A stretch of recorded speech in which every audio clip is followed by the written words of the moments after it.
Muy buenas tardes. La sección de archivística de la Escuela de Historia de la Universidad de Costa Rica les da la más cordial bienvenida a la conferencia inaugural del primer ciclo 2022 denominada Acceso a la Información Pública y Gestión Documental, una alianza necesaria, a cargo de nuestra conferencista y amiga invitada Alejandra Villar. Un saludo cordial a los colegas y amigos nacionales, internacionales, estudiantes, docentes y a todas las personas que nos acompañan por medio de las redes sociales. En primer lugar, escucharemos el mensaje de la coordinadora de la sección de archivística, la máster María Teresa Bermúdez Muñoz. Adelante. Gracias, profesora Raquel. Bienvenidas y bienvenidos a la conferencia del primer ciclo 2022. Y gratamente agradecida con la profesora Alejandra Villar, nuestra querida colega, profesora de la Universidad de la República de Uruguay y gran amiga de Costa Rica y de la carrera de archivística desde hace varios años. Es un placer para la sección de archivística de la Escuela de Historia tener presente hoy aquí a la profesora Alejandra Villar y también a todos los estudiantes y colegas profesores que nos acompañan. Una cordial bienvenida a los estudiantes, al estudiantado, en este reencuentro después de 2 años de pandemia, de ausencia en las aulas universitarias, y que en este ciclo nos estamos reencontrando nuevamente. Les deseo a todas y todos un exitoso primer ciclo 2022 y les cedo la palabra a la profesora Raquel. Muchas gracias, doña María Teresa. Seguidamente vamos a escuchar el mensaje del director de la Escuela de Historia, don Claudio Vargas Arias. Bueno, muy buenas tardes a doña Raquel, la conductora, a doña María Teresa y por supuesto a nuestra invitada de hoy, a la profesora Alejandra Villar. Un saludo a mis colegas, profesoras y profesores de la escuela, por supuesto a nuestros queridos y queridas estudiantes y al público en general. Estoy viendo que solo vía Zoom están 73 personas conectadas y no sabremos cuántas vía Facebook, así que muy complacidos. Antes de ingresar en esta plataforma, hacerla pública, hablábamos de lo importante que es esta actividad a propósito de la educación continua. Por azares del destino, les decía yo que estuve en otro puesto de la universidad relacionado con la educación continua y ahí conocí el cambio de paradigma. Antes uno estudiaba para toda la vida.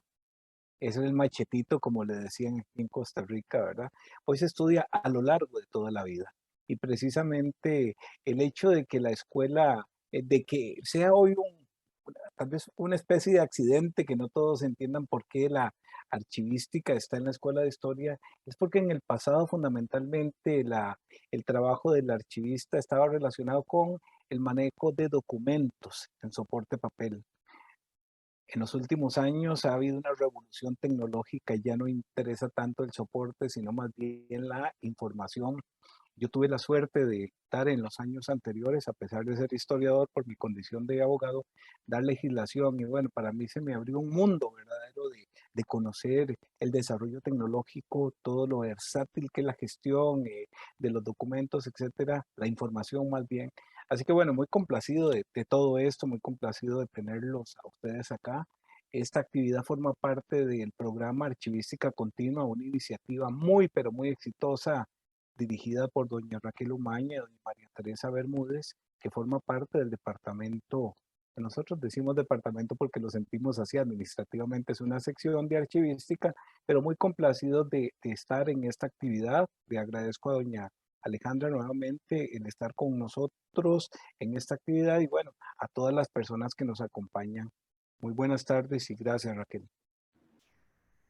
Muchas gracias, don Claudio. Me permito presentar a nuestra conferencista, Alejandra Villar, es licenciada en Archeología, graduada de la Universidad de la República de Uruguay, es magíster en Archivística en la Universidad Carlos III de Madrid, España, es miembro del Consejo Ejecutivo de la Unidad de Acceso a la Información Pública, es responsable del Departamento de Gestión Documental de la Fiscalía General de la Nación Uruguay.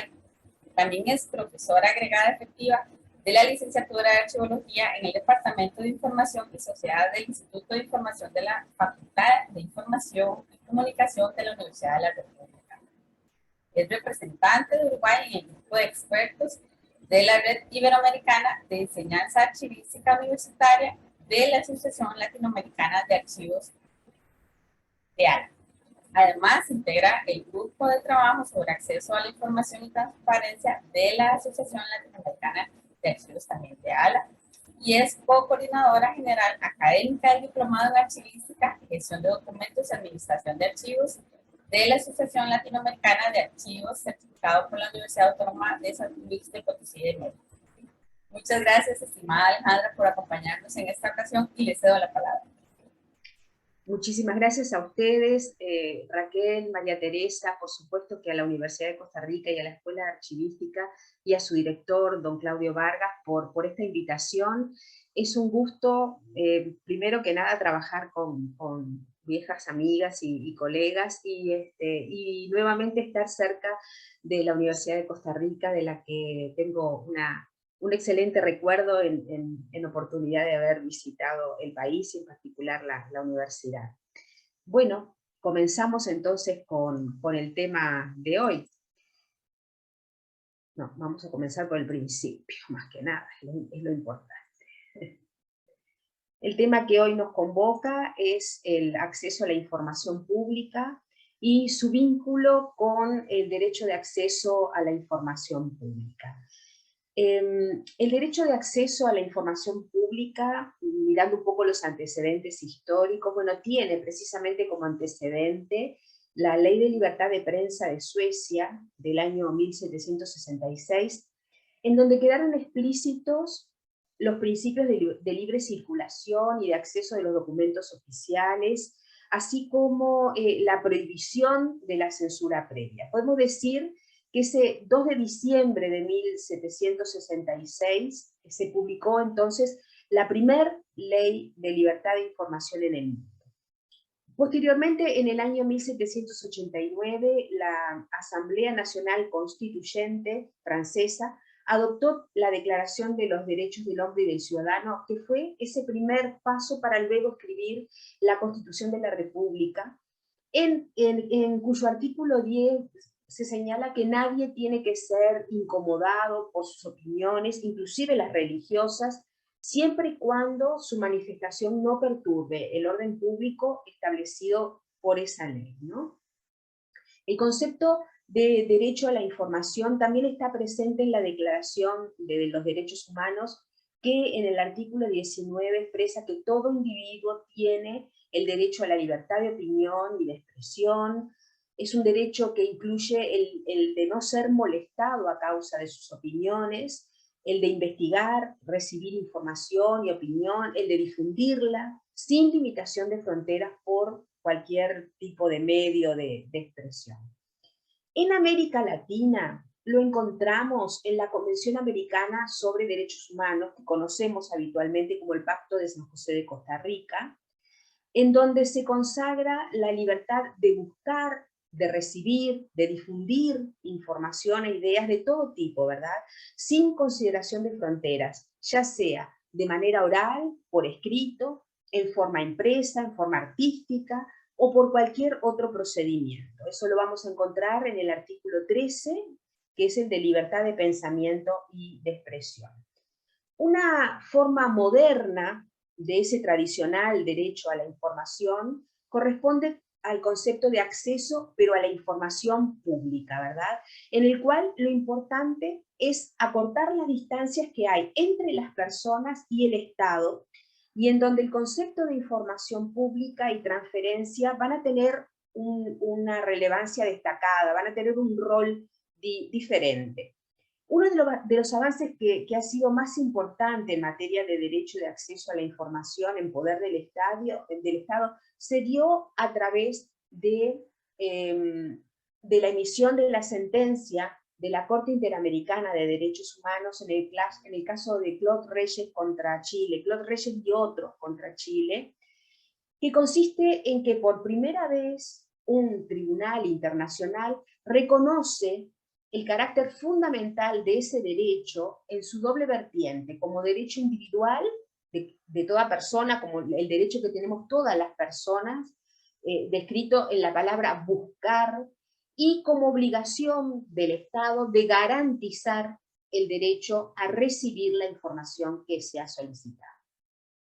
Esa afirmación provee de seguridad jurídica tanto a los Estados, quienes para emprender o continuar una política de reforma legal sobre acceso a la información pública van a tener que tener en cuenta las exigencias de la Convención Interamericana de Derechos Humanos, y también a los propios solicitantes de información, ¿no? Que van a encontrar en la titularidad del derecho en la Convención y que pueden entender con mayor claridad el alcance y el límite, y los límites que tienen este derecho, ¿verdad?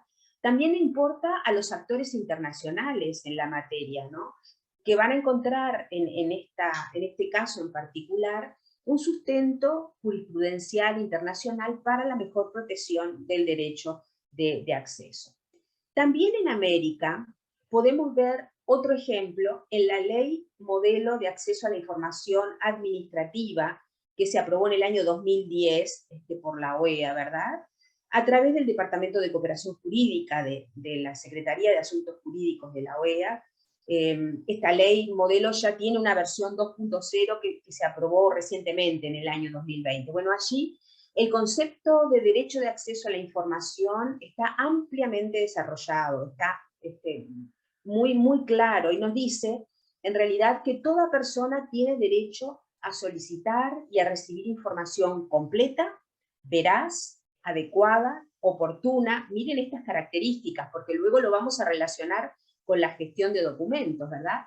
Información, repito, completa, veraz, adecuada, oportuna, de cualquier órgano que pertenece a la administración central, descentralizada, entes autárquicos, empresas, sociedad del Estado, o sea, en todos los niveles del Estado, ¿no? Incluso en todas aquellas organizaciones empresariales en donde el Estado tenga participación en el capital, o en la formación de decisiones societarias. También, por supuesto, que en los poderes legislativo y judicial, ¿no? Este derecho de información también comprende el derecho a acceder a las informaciones contenidas en actas, en expedientes de la administración pública, así como estar informada periódicamente cuando se lo requiera de las actividades que desarrollan los distintos organismos y las personas que cumplen funciones públicas, los servidores públicos. Este derecho también incorpora la posibilidad de formular consultas sobre las competencias, sobre las atribuciones de los distintos organismos, sobre los funcionarios públicos que trabajan en esas organizaciones, incluso a obtener copia de los documentos que recopilan información sobre las actividades en las que cumplen esos organismos en la ejecución de las competencias a su cargo. O sea que este concepto que nos presentó la Ley Modelo de Acceso a la Información Administrativa en el año 2010 es un concepto muy claro y muy extenso. Muchas veces los conceptos de derecho de acceso a la información pública y de transparencia se usan como si fueran sinónimos, seguramente por el vínculo estrecho que tiene, ¿no?, el derecho de acceso a la información con la transparencia, pero no representan lo mismo. A mí me gusta recordar en este caso una frase del profesor Carlos del Piazzo, que es un catedrático uruguayo de Derecho Administrativo, que nos dice que además del principio de juridicidad como pilar de un Estado de Derecho, hay tres principios generales que importan a la accesibilidad de la información que está en poder de los organismos públicos. Primero, el principio de publicidad de los actos de gobierno, ¿no?, que deriva de la forma republicana de los gobiernos. Luego, el principio de transparencia, que supone algo más que la publicidad. El doctor del Piazzo aquí nos dice que la publicidad implica mostrar, pero que la transparencia implica algo más que mostrar, implica dejar ver a la administración y todos los actos de la administración como a través de un cristal, ¿no? La transparencia entonces va a generar confianza va a garantizar el derecho a estar informado, por lo cual se vuelve una herramienta que es fundamental para conocer la gestión pública, para evaluar los resultados de esa gestión o para controlar la actividad de la administración. La administración no solamente tiene que servir, sino que tiene que mostrar cómo sirve, lo que exige hacer disponible toda la información que está en poder de los organismos y permitir también la participación en sus actos y el control de estos actos. Y por último, el principio de participación, de acuerdo con el cual para que exista accesibilidad real, corresponde que las personas sean informadas y consultadas de los asuntos que le conciernen.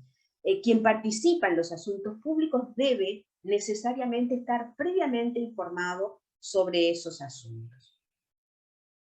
La transparencia es uno de los pilares del gobierno abierto. Hablamos hace un ratito de que de acceso a la información y derecho de acceso a la información no es lo mismo que transparencia. Una transparencia es uno de los pilares de gobierno abierto. En los últimos tiempos y coincidiendo con los cambios que se están produciendo por efecto de las tecnologías de la información y la comunicación, está surgiendo una nueva forma de entender la relación entre la administración, entre el Estado y las personas, ¿no?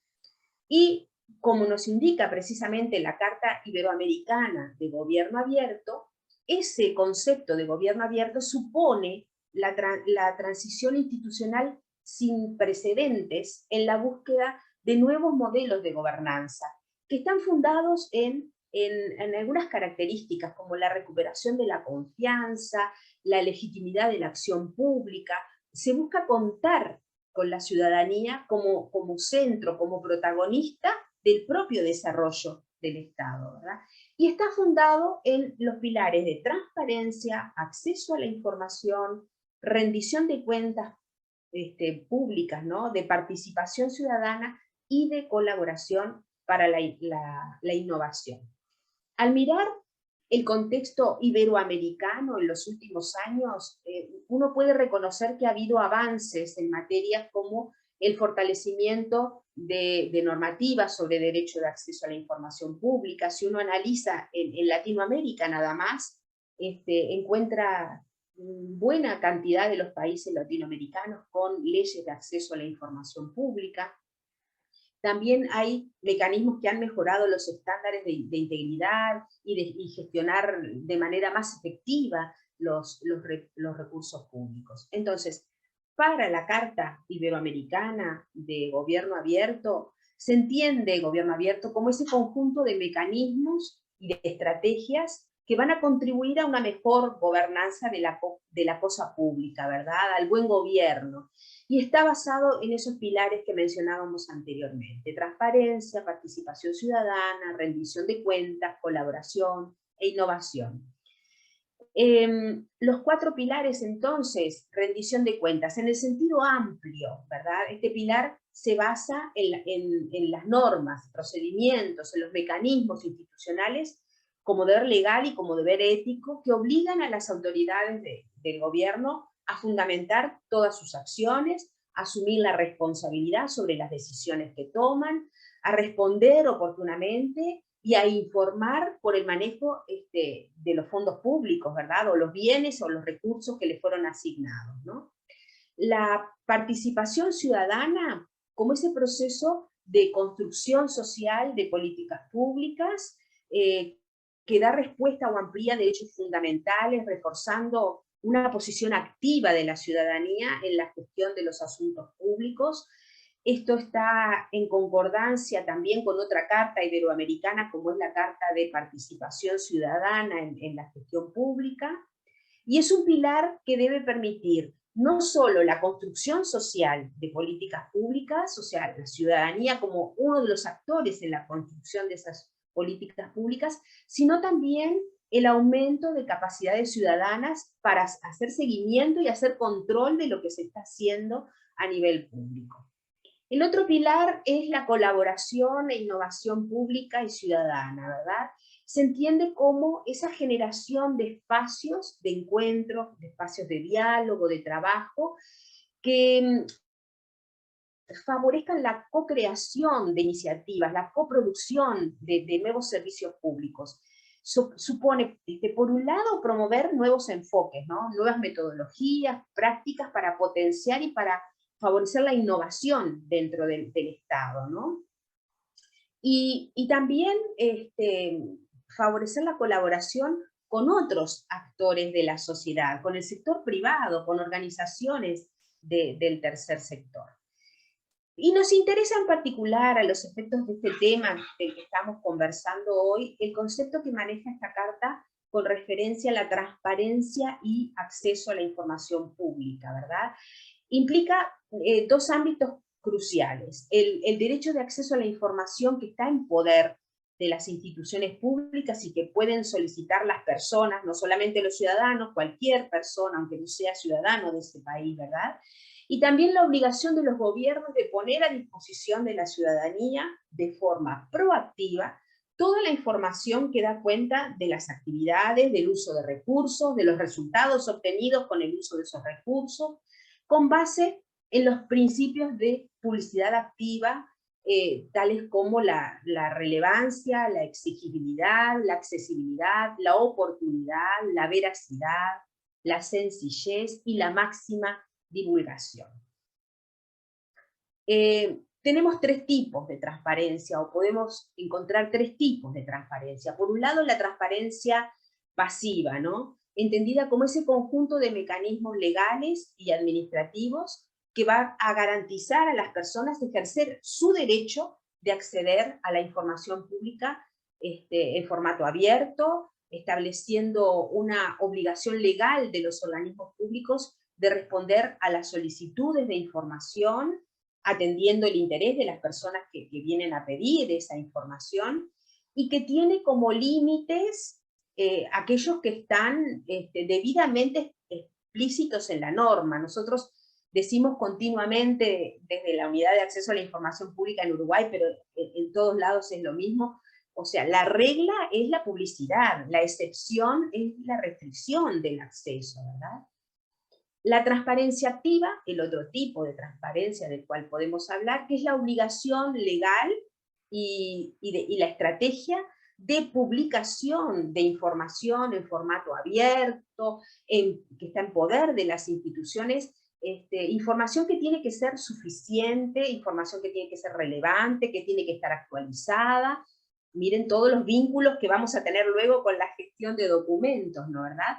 Porque es importante para conocer cómo funciona la institución, cuál es el desempeño que ha tenido. Esta información tiene que estar publicada periódicamente, sin necesidad de que medie ninguna solicitud, y se tiene que permitir que las personas interesadas puedan conocer, analizar, incluso hacer uso de esos datos, de esa información, como medio para potenciar la participación informada y un adecuado control ciudadano. Entonces, por un lado, la información pasiva, la que la persona solicita información, la información activa, la que el Estado tiene la obligación de publicitar proactivamente, generalmente, al menos en las normas uruguayas, en la ley uruguaya, en los sitios web y con determinadas características. Y después tenemos la transparencia focalizada, ¿no? Son esas estrategias de liberación de información pública en formato abierto, relacionada con cuestiones específicas. El propósito es mejorar el conocimiento sobre algún público o algún problema público, con el objeto de fortalecer el proceso de toma de decisiones ante situaciones que pueden ser complejas, y a la vez una adecuada rendición pública de cuentas, ¿no? Hay muchos ejemplos de transparencia focalizada, como puede ser el acceso de las mujeres a la justicia, por ejemplo, o el derecho de acceso a la información pública por cuestiones de género, ¿verdad? O el acceso a la información pública en archivos con documentos sobre violaciones de derechos humanos. Es transparencia específica sobre algún problema en particular, y que nos pueda ayudar a tomar determinadas decisiones. Bueno, vamos a ver entonces ahora el vínculo de la transparencia y la gestión documental, y del derecho de acceso a la información pública y la gestión documental, ¿no? Está claro que la transparencia es uno de los pilares más potentes del gobierno abierto, va a relacionarse directamente de una gestión documental y tiene en su fundamento la provisión de documentos, de información y de datos de calidad y auténticos, ¿no? La gestión documental va a aportar un método de control global que va a potenciar las políticas de transparencia, nos permite más eficiencia, nos permite impacto en otras políticas institucionales, una descripción normalizada de todos los activos de información mediante metadatos que favorecen la interoperabilidad, que normaliza, que regula la destrucción de documentos y de información pública.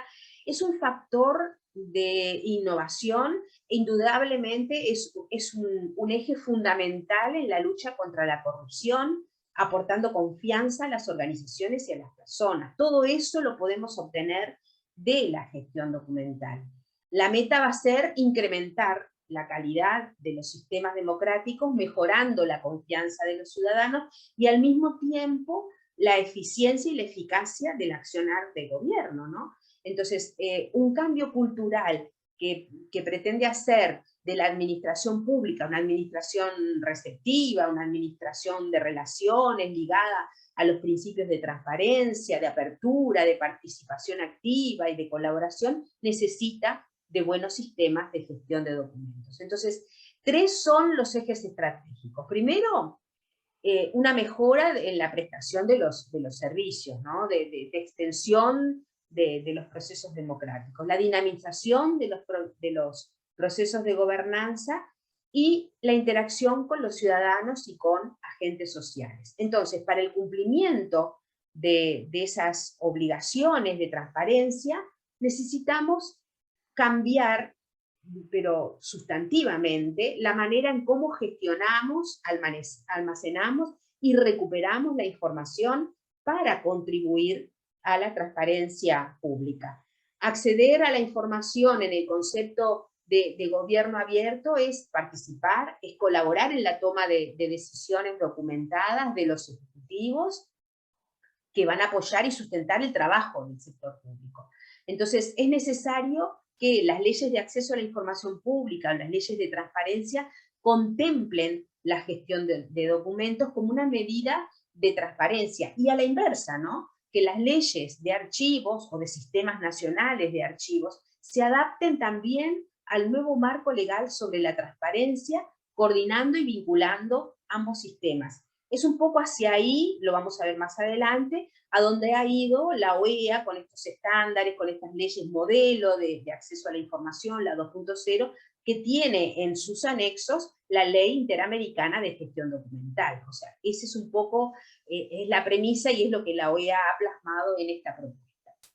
Por otra parte, en la elaboración de las políticas de transparencia, nosotros, los profesionales de la información, archiveros, archivólogos, archivistas, ¿verdad?, tenemos que participar junto con los gestores en los temas de transparencia, porque el trabajo de gestión documental y de administración de archivos facilita el vínculo entre los datos y el contexto orgánico, entre lo funcional y el control, garantiza la autenticidad, garantiza la fiabilidad, la integridad y la disponibilidad de los documentos a largo plazo.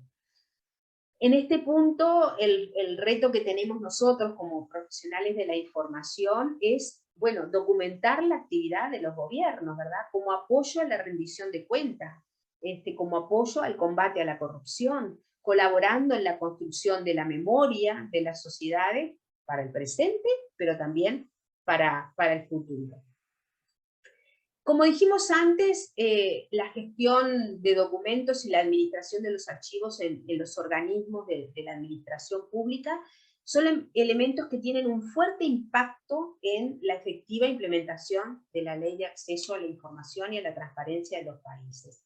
¿Por qué? Bueno, porque el hecho de no poder encontrar la información debido a una gestión inapropiada de los archivos puede retrasar la recuperación de la información o incluso impedir que ésta sea encontrada, ¿verdad? En las leyes actuales de derecho de acceso a la información pública, en general suele ponerse algún artículo sobre cómo proceder cuando no se encuentra la información, cuando la información no está disponible, ¿no? Y de qué manera el organismo tiene que justificar esa inexistencia de la información, ¿no?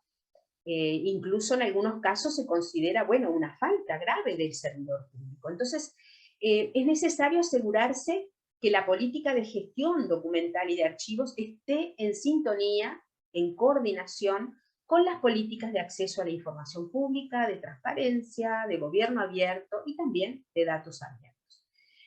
El éxito de todas estas iniciativas va a depender en gran medida de la calidad, de la accesibilidad de los archivos públicos que custodian esa información. Si los archivos no están organizados y bien gestionados, va a ser muy complicado determinar la autenticidad, la integridad de la información pública, así como cumplir con los plazos que están establecidos en las leyes, ¿no? En nuestro país, en Uruguay, los organismos tienen 20 días hábiles para dar respuesta a las solicitudes de acceso a la información. Y si no se llega, bueno, la posibilidad de usar una prórroga por otros 20 días más. Ese es el caso de Uruguay, ¿verdad? Yo les puedo asegurar que he visto algunos archivos, y yo siempre digo a mis estudiantes, entre comillas, porque el jerarca ostentosamente cree que ese depósito es un archivo cuando no lo es. Bueno, he visto algunas situaciones en donde ya no 40 días, no sé, 40 meses para poder encontrar la información, ¿no? Entonces, es un requisito indispensable para facilitar y permitir el acceso a la información, que los archivos estén bien gestionados, que la documentación esté recuperable y accesible. Cuando se sigue una política previamente establecida, acordada, difundida, cuando se trabaja con controles adecuados, y la administración de los archivos con estándares y con procedimientos eficaces, tanto las personas que solicitan la información como los funcionarios públicos, como los servidores públicos, pueden contar no solo con la fiabilidad de los datos que extraen de los documentos, sino también con la existencia de un reflejo documental completo de las actividades que realizan esas instituciones, ¿verdad? De la actuación de la administración pública va a derivar un patrimonio documental que constituye una parte esencial de la memoria histórica colectiva, que va a conformar el patrimonio documental de la nación de cada uno de nuestros países. Estos documentos son un recurso valioso, un activo importante para los sujetos obligados de estas leyes, ¿no? Y tienen importancia tanto en la esfera interna dentro del organismo como en la dimensión externa, porque garantizan deberes, garantizan derechos, tanto de la administración como de las personas, ¿verdad? Y pueden ser objetos de control, de verificación, de auditoría de las actividades que se desarrollan dentro de los organismos. Entonces, la gestión de documentos y la administración de los archivos es un proceso que es transversal dentro de las instituciones y que tiene que formar parte de la gestión general de las organizaciones e integrarse en todos los demás procesos que se llevan a cabo dentro del organismo, ¿verdad? Y aquí lo que yo he representado en esta transparencia son los distintos pasos, o sea, ¿qué es lo que necesito para ser transparente? Necesito disponer de información, necesito estar documentando las actividades que se cumplen en la organización. Y como le digo a mis estudiantes, cuando alguien viene a pedir información a un organismo, no quieren un Twitter, ¿verdad? Quieren un documento. Entonces, documentar la información como corresponde, los documentos, dentro de las instituciones, no en las redes sociales. Disponer de procesos para asegurar la fiabilidad de esa información. Poder identificar qué información de la que tengo documentada representa a cada una de las actividades o cometidos que tiene el organismo, ¿no? Saber dónde se encuentra, clasificarla como corresponde y poder acceder a ella, tener herramientas que me permitan recuperar la información, describir, ¿verdad? disponer de ella en formato electrónico para poder difundir y brindar un mejor servicio de difusión y de acceso a esa información, y disponer de un canal para su acceso y para su publicación, o sea, tener procedimientos claros sobre cómo acceder a la información y difundirla proactivamente. Vamos a ver específicamente de qué forma gestionar eficientemente la documentación y los archivos colabora con la transparencia y el derecho de acceso a la información. El diseño de un modelo de gestión documental nos va a asegurar la transparencia y la información pública por medio de evidencias documentales. Pero hay acciones concretas desde la archivística y desde la gestión de documentos que se traducen a la vez en recursos que son muy valiosos para una buena gobernanza y para el acceso a la información pública. Esas acciones son contar con una política de gestión documental, o sea, un documento aprobado por el jerarca de esa organización, en el que se exprese la voluntad de establecer un sistema de gestión para los documentos, y cuáles son los lineamientos y las responsabilidades que la institución va a asumir con referencia a la gestión de documentos y a los archivos. Si las organizaciones consolidan esta política como un área estratégica y ésta se apoya en directrices y en procedimientos, nos aseguramos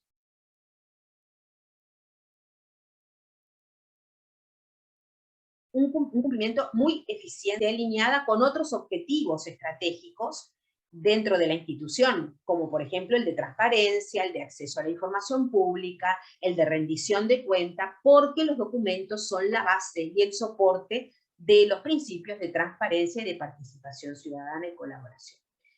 Después, llevar a cabo la identificación. Seguro que sus profesores les han hablado muchísimo del proceso de identificación de las series documentales que se producen en una institución, ¿no? La importancia de la identificación radica en que es una acción que es preliminar a otros procesos de gestión documental.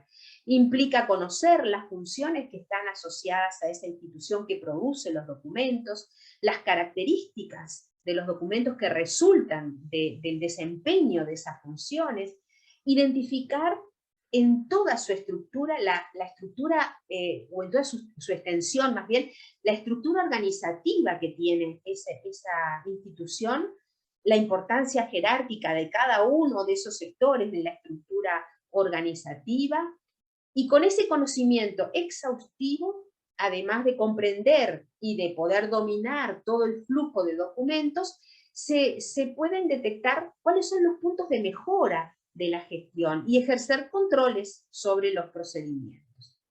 Por otra parte, tenemos que proceder a la clasificación de la información, de los documentos de la institución, ¿verdad?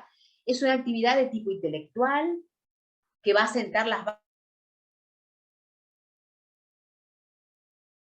bases para diseñar otro conjunto de actuaciones o de estrategias en materia de gestión de documentos dentro de la institución. Y eso implica registrar el vínculo, la conciliación entre la unidad productora y la producción documental.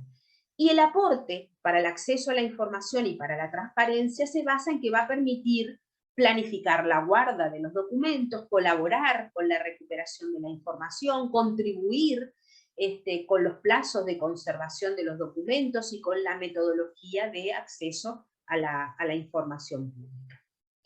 Luego, es importante cumplir con la descripción documental. Esto nos facilita la recuperación de la información, nos aporta directamente en la gestión de documentos y por consecuencia en la transparencia administrativa que tanto facilita el acceso a la información, ¿no?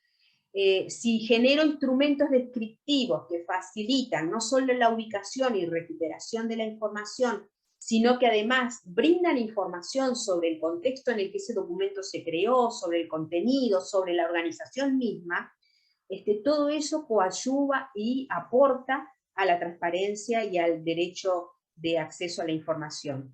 En este punto tiene vital importancia también el servicio de información y de referencia que nosotros como profesionales cumplimos, ¿verdad? En ese vínculo y en ese fomento de la relación entre el ciudadano usuario y la institución, ¿no? fortaleciendo ese rol social que cumplen los archivos. A partir, por otra parte, de la descripción en el entorno electrónico, sin lugar a dudas vamos a generar una vía que permite dar respuesta a demandas de información de forma remota, ¿verdad? Democratizando más aún el acceso a la información. Luego, llevar adelante el proceso de evaluación documental. Bueno, esto es importantísimo, ¿verdad? Es uno de los elementos esenciales de cualquier sistema de gestión de documentos y en muchos casos irreversible, ¿no? Este proceso usa la información generada en la identificación de la cual hablamos hace un ratito, que nos permite iniciar el análisis del valor de los documentos y establecer qué documentos son de conservación permanente o proponer plazos de guarda, de retención de ellos en los archivos, o el momento de destrucción y la forma de destrucción, ¿no? Son definiciones que van a colaborar directamente con la transparencia administrativa, en tanto que conocer qué series se producen, qué información contiene, cuáles se van a conservar, por cuánto tiempo y cuáles no, genera claridad, ¿verdad? Genera transparencia en el proceso administrativo, ¿no? Acá hay un concepto que nuestro común amigo, el profesor Luis Esteves y Casellas, nos dice que la destrucción de los documentos administrativos se puede situar fácilmente en el ojo del huracán por la percepción fundada o no de que la destrucción va en contra del derecho de acceso a la información. En cambio, si nosotros hacemos de todo el proceso de evaluación documental algo transparente, ¿verdad? Si ponemos de antemano y de forma clara, fijamos cuáles son las pautas que se van a hacer, si divulgamos las tablas de plazo precaucional, le llamamos en Uruguay, pero bueno, los calendarios de retención le llaman en otros lados, ¿verdad? Si ponemos a la vista todo el proceso de evaluación documental, las decisiones que se toman en las comisiones de evaluación documental, las resoluciones que se adoptan por los distintos jerarcas, hacemos de este proceso un proceso muy transparente que no va a dejar ninguna duda, que va a dar claridad sobre lo que se está conservando y sobre lo que se está eliminando, y por supuesto que vamos con ello a ayudar al derecho de acceso a la información. Entonces, la destrucción regulada, reglada de los documentos no va a disminuir las garantías de transparencia, ¿verdad? En el funcionamiento y en el control de los organismos públicos. Al contrario, si nosotros adoptamos criterios que son razonados en contra de un vacío total, ¿no? O de la arbitrariedad, si sentamos las bases de buen gobierno y ayudamos a promover la percepción de que la gestión de la información no está en manos de unos pocos, sino que responde a criterios que son criterios públicos, y favorecemos el ejercicio del derecho a la información, bueno, entonces no va a haber sombras sobre este procedimiento, no va a haber dudas, ¿verdad? Y por otra parte, la destrucción regulada de los documentos es absolutamente necesaria para una gestión eficiente de los recursos públicos, ¿no? No hay país ni hay organización, por más recursos económicos que tenga, que pueda preservar absolutamente todo lo que conserva, ¿no? Ante pasados augurios en exceso optimistas sobre la preservación digital, ¿verdad? Yo tendría que decir que, bueno, no es barata, ya se realice en sistemas propios de la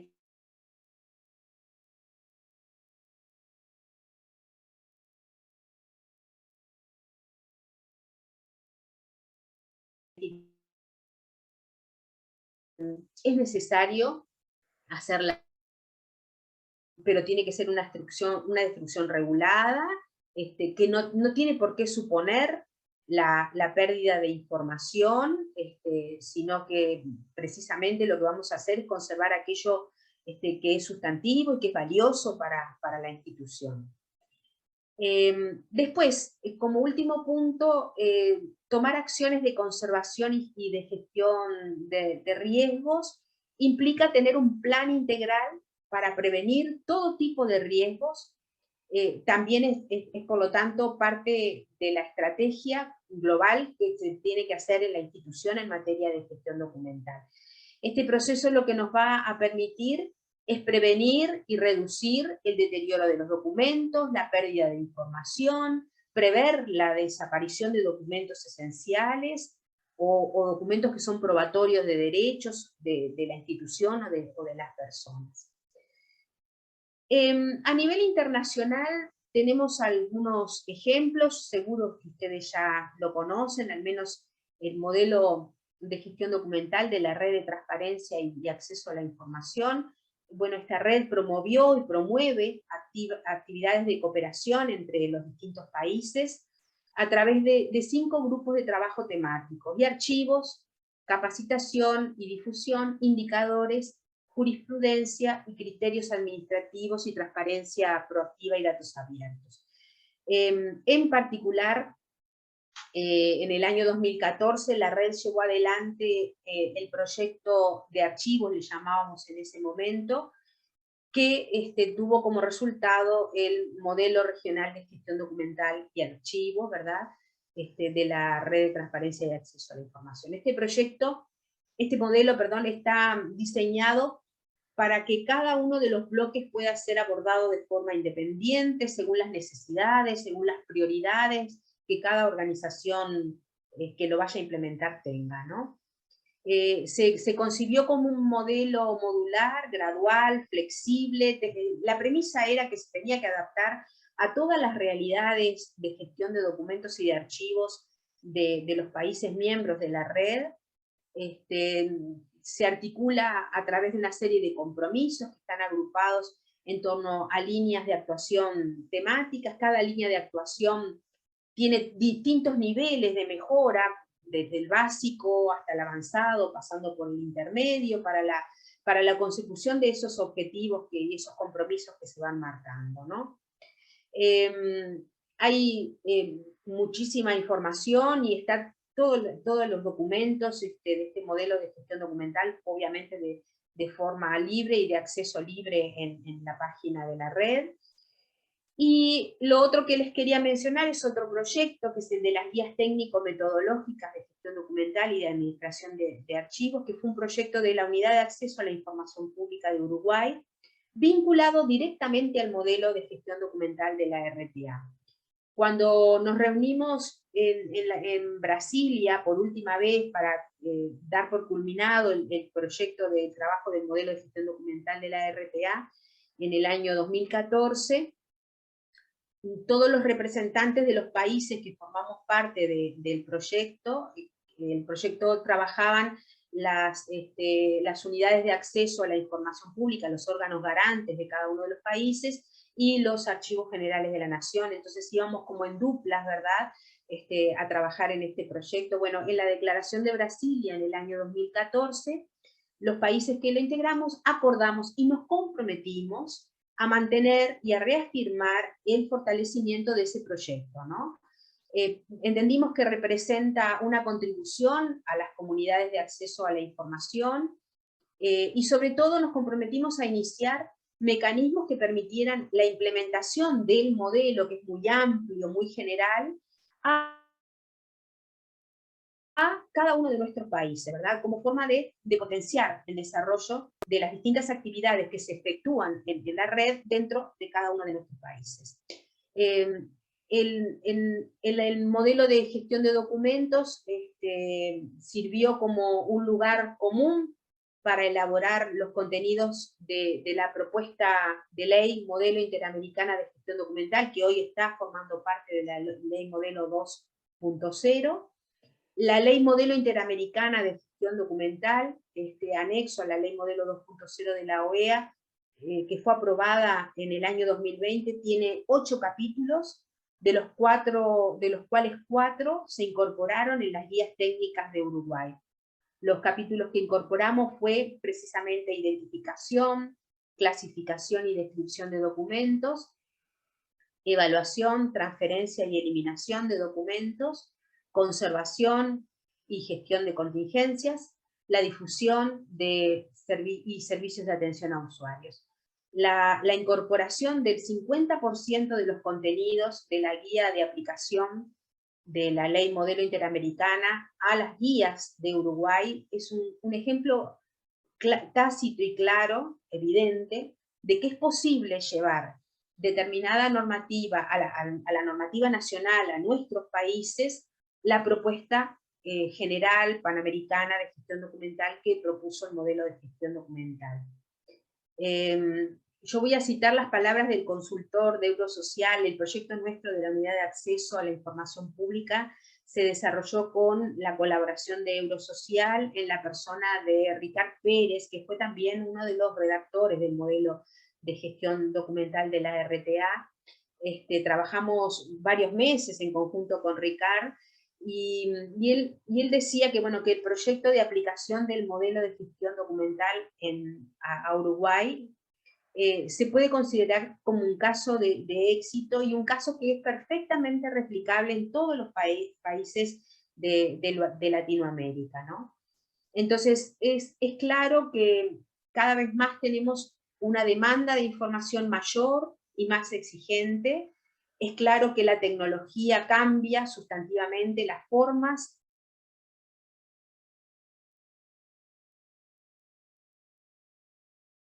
tradicionales de gestionar los documentos totalmente satisfechas, por lo que bajo esas premisas es indispensable proponer una agenda pública que permita analizar la situación con la participación de muchísimos actores, ¿no?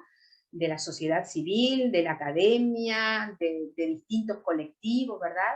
Que nos permita analizar la situación con la participación de actores que nos permita identificar los temas que son prioritarios y la forma más eficiente de tratar los nuevos desafíos que se nos van presentando a los profesionales de la información. Y yo creo que todo eso se resume con una política de información, con una política archivística que defina cuál es la ruta de trabajo, de qué manera unificar los esfuerzos para mejorar la gestión de documentos y la administración de archivos en nuestras organizaciones y colaborar, coadyuvar con muchos derechos, entre ellos el derecho de acceso a la información pública. Muchísimas gracias y estoy a las órdenes para cualquier consulta que quieran formular. Tenemos muchas felicidades, muchos agradecimientos, Alejandra. Nosotros encantados de tenerla aquí en la universidad de nuevo. Quisiéramos que estuviera presencialmente, pero bueno. Bueno, será para otra vez. Así es, Alejandra, muchísimas gracias y esperamos de nuevo poder trabajar en conjunto o tenerla aquí, ojalá presencialmente también. Como no, las órdenes. La agradecida soy yo. Un gusto haber participado en esta actividad, un honor estar nuevamente junto a la Universidad de Costa Rica y a queridos amigos.